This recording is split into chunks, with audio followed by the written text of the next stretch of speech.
Geethu Geethu royal YouTube లో రివ్యూలు చెప్పుకునే గీతు రాయల్ అప్పుడప్పుడు సోషల్ మీడియాలో మోటివేషనల్ ఇంటర్వ్యూషన్లు కూడా ఇస్తూ ఉంటారు. అయితే సడన్ గా బిగ్ బాస్ 6 లోకి ఎంట్రీ ఇచ్చిన గీతు రాయల్ బిగ్ బాస్ 6 లో తనకంటూ ప్రత్యేకమైన గుర్తింపును సంపాదించుకున్నారు. ఆ తరువాత బిగ్ బాస్ సీజన్ 6 లో కొంచెం ఓవర్ యాక్షన్ ఎక్కువ అవడంతో అర్ధాంతరంగా బిగ్ బాస్ నుంచి బయటికి వచ్చేశారు. ఆ తరువాత చాలా ఎమోషనల్ అయ్యారు గీతు రాయల్. ఇంతవరకు బిగ్ బాస్ ఏ సీజన్ లో కూడా బయటికి వచ్చిన కంటెస్టెంట్ అంత ఎమోషనల్ అవ్వలేదు. అయితే రీసెంట్ గా బిగ్ బాస్ సీజన్ 7 కి బిగ్ బాస్ బజ్ కూడా చేశారు.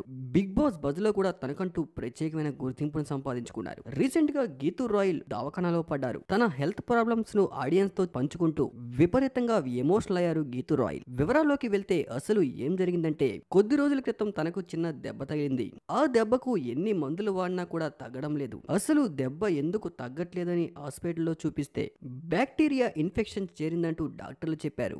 దెబ్బ తగ్గడానికి దాదాపు 2 ఏళ్లు పట్టొచ్చు. అప్పటి వరకు వీక్లీ ఒక ఇంజెక్షన్, డైలీ మందులు యూజ్ చేయాలని చెప్పారంట. అంతేకాకుండా తను రోజువారీ తినే ఫుడ్, డైటింగ్ అంతా చేంజ్ చేయాలని చెప్పారంట.